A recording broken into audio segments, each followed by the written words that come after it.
ಎಲ್ಲರಿಗೂ ನಮಸ್ಕಾರ. KFT Kannada YouTube ಚಾನಲ್‌ಗೆ ಮತ್ತೆ ನಿಮ್ಮೆಲ್ಲರಿಗೂ ಸ್ವಾಗತ. ಇಂದಿನ ಒಂದು ಸಂಚಿಕೆಯಲ್ಲಿ ನಾ ಮಾತಾಡುವಂಥ ವಿಚಾರ ಏನು ಅಂದರೆ, ಈ ಲಾಭ ಮತ್ತು ಸಂಪತ್ತು, ಆಸ್ತಿಗೆ ಇರುವಂತಹ ಒಂದು ವ್ಯತ್ಯಾಸವನ್ನು ತಿಳ್ಕೊಳ್ಳೋಣ. ಅದಕ್ಕಿಂತ ಮುಂಚೆ ಮೊದಲ ಬಾರಿಗೆ ನೀವು ಈ ವಿಡಿಯೋನ ನೋಡ್ತಾ ಇದ್ದೀರಾ ಅಂದರೆ, ನಮ್ಮ ಯೂಟ್ಯೂಬ್ ಚಾನಲ್‌ನ ಸಬ್ಸ್ಕ್ರೈಬ್ ಮಾಡಿ. ಬಹಳಷ್ಟು ಮಾಹಿತಿನ, ಹಣಕಾಸಿಗೆ ಸಂಬಂಧಪಟ್ಟಂಥ ವಿಷಯಗಳನ್ನು ನಮ್ಮ ಯೂಟ್ಯೂಬ್ ಚಾನಲ್‌ನಲ್ಲಿ ದೈನಂದಿನವಾಗಿ ನಿಮಗೆ ಹಂಚಲಾಗ್ತಾ ಇದೆ. ನೀವು ಆ ಮಾಹಿತಿನೆಲ್ಲ ನೀವು ಪಡ್ಕೊಬೋದು ಅಂತ ಹೇಳ್ತಾ, ಇಂದಿನ ಒಂದು ಸಂಚಿಕೆನ ನಾನು ಪ್ರಾರಂಭಿಸ್ತಾ ಇದ್ದೇನೆ. ಸೊ, ಒಂದು ವಸ್ತುವನ್ನ ನೀವು ಮಾರುಕಟ್ಟೆಯ ಬೆಲೆಯಲ್ಲಿ ನೀವು ಖರೀದಿ ಮಾಡ್ತೀರಾ. ತದನಂತರ ಮಾರುಕಟ್ಟೆಯಲ್ಲಿ ಆ ವಸ್ತುವಿನ ಬೆಲೆ ಏರಿಕೆ ಆಗುತ್ತೆ. ಆ ಏರಿದಂತಹ ಒಂದು ಬೆಲೆಯ ಒಂದು ವ್ಯತ್ಯಾಸ ಏನಿದೆ ಅದಕ್ಕೆ ಅನ್ವಯವಾಗಿ ನೀವು ಪಡ್ಕೊಂಡಂತಹ ವಸ್ತುವನ್ನ ಮಾರೋದಕ್ಕೆ ಮುಂದಾಗ್ತೀರಾ ಅಂದರೆ, ನೀವು ಅವಾಗ ಆ ಡಿಫರೆನ್ಸ್ ಅಮೌಂಟಲ್ಲಿ ನೀವು ಲಾಭವನ್ನ ಗಳಿಸಿದ್ದೀರಾ ಅನ್ನೋಂಥ ವಿಚಾರ. ಅದನ್ನು ನಾವು ಪ್ರಾಫಿಟ್ ಅಂತ ಹೇಳ್ತೀವಿ. ಸೊ, ಈಗ ಪ್ರಾಫಿಟಲ್ಲಿ 2 ಬಗೆಗಳಿದೆ. ಒಂದನ್ನು ನಾವು ರಿಯಲೈಸ್ಡ್ ಪ್ರಾಫಿಟ್ ಅಂತ ಹೇಳ್ತೀವಿ. ಇನ್ನೊಂದು ಅನ್‌ರಿಯಲೈಸ್ಡ್ ಪ್ರಾಫಿಟ್ ಅಥವಾ ನಾಮಿನಲ್ ಪ್ರಾಫಿಟ್ ಅಂತ ಕೂಡ ಹೇಳ್ತೀವಿ. ಸೊ, ಈ ರಿಯಲೈಸ್ಡ್ ಪ್ರಾಫಿಟ್ ಅಂದ್ರೆ ಏನು? ಒಂದು ವಸ್ತುನ ನೀವು ತಗೊಂತೀರಾ, ಬೆಲೆ ಏರಿಕೆ ಆಯಿತು, ಅದನ್ನು ಮಾರಿದ್ರಿ, ಬಂದಂಥ ವ್ಯತ್ಯಾಸ ಏನಿದೆ ಅದರ ಮೂಲಕ ನೀವು ಒಂದಿಷ್ಟು ಹಣವನ್ನು ನೀವು ಗಳಿಸಿರ್ತೀರಲ್ಲ, ಅದನ್ನು ನಾವು ರಿಯಲೈಸ್ಡ್ ಪ್ರಾಫಿಟ್ ಅಂತ ಹೇಳಿದ್ವಿ. ಸೊ, ಇದು ಕ್ಯಾಶಿನ ಮೂಲಕ ಅಥವಾ ಹಣದ ಮೂಲಕ ನೀವು ಅದನ್ನು ತಗೊಬೋದು ಆ ಲಾಭವನ್ನು, ಅಥವಾ ನಿಮ್ಮ ಬ್ಯಾಂಕಿಗೆ ವರ್ಗಾವಣೆ ಮಾಡೋದ್ರ ಮೂಲಕ ಡಿಜಿಟಲ್ ಆಗಿ ಕೂಡ ನೀವು ಈಗಿನ ಕಾಲಘಟ್ಟದಲ್ಲಿ ನೀವು ಅದನ್ನು ಪರಿವರ್ತನೆ ಮಾಡ್ಕೊಬೋದು ಅನ್ನೋ ವಿಚಾರ, ಹಣವನ್ನು.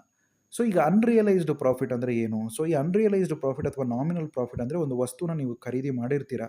ನಿಮಗೆ ಗೊತ್ತು ಆ ವಸ್ತು ಒಂದು 2 ವರ್ಷ ಬಿಟ್ಟು ಅಥವಾ 5 ವರ್ಷ ಬಿಟ್ಟು ತುಂಬ ಬೆಲೆ, ಅದರ ಬಾಳಿಕೆ ತುಂಬ ಹೆಚ್ಚಾಗುತ್ತೆ, ಬೆಲೆ ತುಂಬ ಮೇಲೋಗುತ್ತೆ ಅದರ ದರ, ಅಥವಾ ಆ ಒಂದು ವಸ್ತುವಿನ ಮೌಲ್ಯ ಹೆಚ್ಚಾಗುತ್ತೆ ಅನ್ನೋದ್ರ ನಿಮಗೆ ನಂಬಿಕೆ ಇರುತ್ತೆ. ಉದಾಹರಣೆಗೆ ಹೇಳೋದಾದರೆ, ರಿಯಲ್ ಎಸ್ಟೇಟ್ ಆಗಿರಲಿ ಅಥವಾ ಗೋಲ್ಡ್ ಆಗಿರಲಿ, ಒಂದು 15 ವರ್ಷ ಬಿಟ್ಟರೆ ರಿಯಲ್ ಎಸ್ಟೇಟ್ ಬೆಲೆ ತುಂಬ ಮೇಲೋಗಿರುತ್ತೆ ಅಂಥೇಳಿ ಎಲ್ಲರ ಒಂದು ನಂಬಿಕೆ ಆಗಿರುತ್ತೆ. ಅದಕ್ಕೂ ಭಾಳಷ್ಟು ಕಾರಣಗಳಿರುತ್ತೆ. ಮೇಲೆ ಹೋಗ್ಬೋದು, ಕೆಳಗೆ ಹೋದರೂ ಹೋಗ್ಬೋದು ರಿಯಲ್ ಎಸ್ಟೇಟ್ ಬೆಲೆ. ಯಾಕೆಂದರೆ ಅದು ಒಂದೊಂದು ಸರ್ಕಾರದ ನಿಲುವುಗಳ ಮೇಲೆ, ಅಥವಾ ತಗೊಂಡಿರುವಂಥ ಭೂಮಿಯ ಮೇಲೆ, ಅಥವಾ ಭೂಮಿ ಯಾವ ಒಂದು ಪ್ರದೇಶದಲ್ಲಿ ಖರೀದಿ ಮಾಡಿರ್ತೀವೋ ಅದರ ಮೇಲೆ, ಆಧಾರದ ಮೇಲೆ. ಸೊ, ಈ ರೀತಿ ಹಲವಾರು ಫ್ಯಾಕ್ಟರ್ಸ್ಗಳು ಅದರ ಮೇಲೆ ಪ್ರಭಾವವನ್ನು ಬೀಳುತ್ತೆ ರಿಯಲ್ ಎಸ್ಟೇಟ್ ಮೇಲೆ ಅನ್ನುವಂಥ ವಿಚಾರ. ಆದರೆ ಸಾಮಾನ್ಯವಾಗಿ ಎಲ್ಲರ ಒಂದು ಮನಸ್ಸಿನಲ್ಲಿರೋದೇನು ಅಂದರೆ, ಭೂಮಿ ಅಭಿವೃದ್ಧಿ ಆಗದ ಹಂತದಲ್ಲಿದ್ದಾಗ, ಅದರ ಅಭಿವೃದ್ಧಿ ಆಗ್ತಾ ಹೋದಂಗೂ ಭೂಮಿ ಅದರ ಒಂದು ವ್ಯಾಲ್ಯೂ ಮೇಲೆ ಹೋಗ್ತಾ ಇರುತ್ತೆ ಅನ್ನುವಂಥ ಒಂದು ವಿಷಯ, ನಂಬಿಕೆ ಇದೆ. ಆದರೆ ಆ ಒಂದು ವ್ಯಾಲ್ಯೂಯೇಷನ್, ಆ ಭೂಮಿ ಬೆಲೆ ಏರಿಕೆ ಆಗಿದೆ ಅಂತಂದ್ರೂ ಸಹ, ಆ ಭೂಮಿನ ಮಾರಿದ್ರೆ ಮಾತ್ರ ನಿಮಗೆ ಲಾಭ ಸಿಗುತ್ತೆ ಹೊರತು, ಆ ಭೂಮಿನ ಹಾಗೆ ಇಟ್ಕೊಂಡಿದ್ರೆ ನಿಮಗೆ ಲಾಭ ಸಿಗೋದಿಲ್ಲ. ನಿಮಗೆ ಪೇಪರ್‌ನಲ್ಲಿ ಲಾಭ ಕಾಣುತ್ತಷ್ಟೇ. ಅದನ್ನು ಅನ್‌ರಿಯಲೈಸ್ಡ್ ಅಥವಾ ನಾಮಿನಲ್ ಪ್ರಾಫಿಟ್ ಅಂತ ನಾವು ಹೇಳ್ತೀವಿ. ಸೊ, ಈ ಅನ್‌ರಿಯಲೈಸ್ಡ್ ಅಥವಾ ನಾಮಿನಲ್ ಪ್ರಾಫಿಟ್ ಬರೀ ಭೂಮಿಗೆ ಮಾತ್ರ ಸೀಮಿತನಾ ಅಂದರೆ ಇಲ್ಲ. ಬಂಗಾರಕ್ಕೂ ನಾವು ಅದನ್ನು ಅಪ್ಲೈ ಮಾಡ್ಬೋದು. ಶೇರ್ ಮಾರ್ಕೆಟಲ್ಲಿರುವಂಥ ಶೇರ್‌ಗಳಿಗೂ ನಾವು ಅದನ್ನು ಅಪ್ಲೈ ಮಾಡ್ಬೋದು. ಅತ್ಯಂತ ಬೆಲೆ ಬಾಳುವಂತಹ ಪೇಂಟಿಂಗ್‌ಗಳಿದ್ದರೆ, ಪೇಂಟಿಂಗ್‌ಗಳನ್ನು ಒಂದು 200 ವರ್ಷ ಹಳೆ ಪೇಂಟಿಂಗ್ ಆಗಿರಲಿ, ಅದಕ್ಕೆ ಒಂದು ಬೆಲೆ ತುಂಬ ಜಾಸ್ತಿ ಮೌಲ್ಯ ಇರೋದ್ರಿಂದ ಅದನ್ನು ಸಹ ಆಕ್ಷನ್‌ನಲ್ಲಿ ತುಂಬ ಜನ ಖರೀದಿ ಮಾಡಿರ್ತಾರೆ ಅಂದ್ಕೊಳ್ಳಿ. ಅದೊಂದು ಇನ್ನೊಂದು 10, 15 ವರ್ಷ ಬಿಟ್ಟು ಮತ್ತೆ ಆಕ್ಷನಲ್ಲಿ ಕಳಿಸ್ಬೇಕಾದ್ರೆ, ಹರಾಜಿಗೆ ಮತ್ತೆ ಇಟ್ಟಾಗ ಅದರ ಬೇಡಿಕೆ ಇನ್ನೂ ಜಾಸ್ತಿ ಆಗುತ್ತೆ ಅನ್ನೋದು ನಮಗೆ ಗೊತ್ತಿರುತ್ತೆ ಅನ್ನುವಂಥ ವಿಚಾರ. ಸೊ, ಈ ರೀತಿ ತುಂಬ ರೇರ್ ಆದಂಥ ಆ್ಯಂಟಿಕ್ ಮೆಟೀರಿಯಲ್ಸ್‌ಗಳು ಅವೆಲ್ಲದೂ ಸಹ ಕಾಲ ಕಳೆದಂತೆ ಏನಾಗ್ತಾ ಹೋಗುತ್ತೆ, ಅದರ ಮೌಲ್ಯ ಹೆಚ್ಚಾಗ್ತಾ ಹೋಗುತ್ತೆ, ಅದರ ಬೇಡಿಕೆ ತುಂಬ ಹೆಚ್ಚಿರುತ್ತೆ. ಆದ್ದರಿಂದ ಅದರ ಮೌಲ್ಯ ಜಾಸ್ತಿ ಆಗುತ್ತೆ ಅನ್ನುವಂಥ ನಮಗೆ ಗೊತ್ತಿರುವಂಥ ವಿಷಯ. ಒಂದು ವೇಳೆ ನೀವು ಮಾರಿದ್ರೆ ಮಾತ್ರ ಅದು ಲಾಭ ಆಗುತ್ತೆ ಹೊರತು, ಮಾರಲಿಲ್ಲ ಅಂದರೆ ನಿಮ್ಮ ಪೇಪರ್‌ನಲ್ಲಿ ಆ ಲಾಭ ನಿಮಗೆ ಕಾಣುತ್ತೆ ಅನ್ನುವಂಥ ವಿಚಾರ. ಸರಿ ಸರ್, ಈಗ ಪೇಪರ್‌ನಲ್ಲಿ ನಮಗೆ ಲಾಭ ಕಾಣ್ತಾ ಇದೆ ಅಂತ ಹೇಳ್ತಿದ್ದೀರಾ. ಮತ್ತು ಅದಕ್ಕೂ ಸಂಪತ್ತಿಗೂ ಏನು ವ್ಯತ್ಯಾಸ ಅಂತ ನೀವು ಕೇಳ್ಬೋದು. ಈ ಪೇಪರ್‌ನಲ್ಲಿ ಕಾಣ್ತಿರುವಂತಹ ಏನು ವ್ಯಾಲ್ಯೂ ಇದೆಯೋ ಅದುವೇ ನಿಮ್ಮ ಸಂಪತ್ತು ಅಥವಾ ಆಸ್ತಿ ಅಂತ ಹೇಳ್ಬೋದು. ಯಾಕೆಂದರೆ ಆಸ್ತಿ ಅನ್ನೋದು ಏನು ಅಂತಂದರೆ, ನೀವು ಮಾರಬೇಕು ಅಂತ ಅಂದ್ಕೊಂಡು ಇಲ್ಲದೇ ಇದ್ರೂ ಸಹ ಆ ಒಂದು ವಸ್ತುವಿನ ಬೆಲೆ ಏರಿಕೆ ಆಗಿದೆ ಅಂತಂದರೆ, ಗಣನೀಯವಾಗಿ ಎಷ್ಟು ಏರಿಕೆ ಆಗಿದೆ ಅಂತಂದರೆ, ಆ ಒಂದು ವಸ್ತುವನ್ನೇ ನೀವು ಮಾರಿದ್ರೂ ಅದೇ ರೀತಿಯಾಗಿ ಇನ್ನೂ ಹಲವಾರು ವಸ್ತುಗಳನ್ನು ಖರೀದಿಸುವಂತಹ ಸಾಮರ್ಥ್ಯವನ್ನು ಹೊಂದುವಂತಹ ಒಂದು ಸ್ಥಿತಿಗೆ ನಾವು ಆಸ್ತಿ ಅಂತ ಹೇಳ್ತೀವಿ. ಉದಾಹರಣೆಗೆ, ಈಗ 50 ಲಕ್ಷಕ್ಕೆ ಒಂದು ಭೂಮಿ ಖರೀದಿ ಮಾಡಿದ್ದೀರಾ. ಒಂದು 15 ವರ್ಷದ ಬಳಿಕ ಅದರ ಒಂದು ಮೌಲ್ಯ 2.5 ಕೋಟಿ ಆಯಿತು ಅಂತ ಅಂದ್ಕೊಳ್ಳಿ. ಸೊ, ಎಷ್ಟು ಪಟ್ಟು ಅದು ಹೆಚ್ಚಾಗಿದೆ ಅನ್ನೋದು ನಿಮಗೆ ಗೊತ್ತಿರುತ್ತೆ. ಸೊ, ಆಗ ನಿಮಗೆ ಅದು ನಿಮ್ಮ ಒಂದು ಆಸ್ತಿಯಾಗಿರುತ್ತೆ. ಯಾಕಂದರೆ ದೀರ್ಘಾವಧಿಯಲ್ಲಿ ಅದು ನಿಮಗೆ ಯಾವತ್ತಾದ್ರೂ ನೀವು ಮಾರಬೇಕು ಅಂತ ಬಂದಾಗ ನಿಮಗೆ ಹಣ ಒದಗಿಸ್ಕೊಡುತ್ತೆ ಅನ್ನುವಂಥ ವಿಚಾರ. ಸೊ, ಈ ಆಸ್ತಿಗೂ ಮತ್ತು ಲಾಭಕ್ಕೂ ಇರುವಂಥ ವ್ಯತ್ಯಾಸ ಏನು ಅಂತ ಈಗ ನಿಮಗೆ ಗೊತ್ತಾಯಿತು ಅಂತ ಅಂದ್ಕೊತೀನಿ. ಸಾಧಾರಣವಾಗಿ ಒಂದು ವ್ಯಾಪಾರಿ ಆಗಿದ್ದೀರಾ ನೀವು, ಅಥವಾ ಬಿಸ್ನೆಸ್‌ನಲ್ಲಿ ತೊಡಗಿಸ್ಕೊಂಡಿದ್ದೀರಾ ಅಂದರೂ ಸಹ, ನಿಮ್ಮ ಬಳಿ ಇರುವಂತಹ ಆಸ್ತಿಗಳ ಪೈಕಿಯಲ್ಲಿ ನಿಮ್ಮ ಕಂಪನಿಯ ಒಂದು ಆಸ್ತಿ ಏನು ಅಂದರೆ, ನಿಮ್ಮ ಕಂಪನಿಯ ಲಾಭ ಅಂತಲೂ ಹೇಳ್ಬೋದು. ದೀರ್ಘಾವಧಿಯಲ್ಲಿ ನೀವು ಸೇರಿಸಿರುವಂತಹ ಲಾಭ ಏನಿದೆ, ಅದು ಒಂದು ಹಣಕಾಸಿನ ಯಂತ್ರದಲ್ಲಿ ನೀವು ಹಾಗೆ ಇಟ್ಟಿದ್ದೀರಾ ಅಂದರೆ, ಅದು ನಿಮ್ಮ ಕಂಪನಿಗೆ ಒಂದು ಆಸ್ತಿ ಆಗುತ್ತೆ ಅನ್ನುವಂಥ ವಿಚಾರ.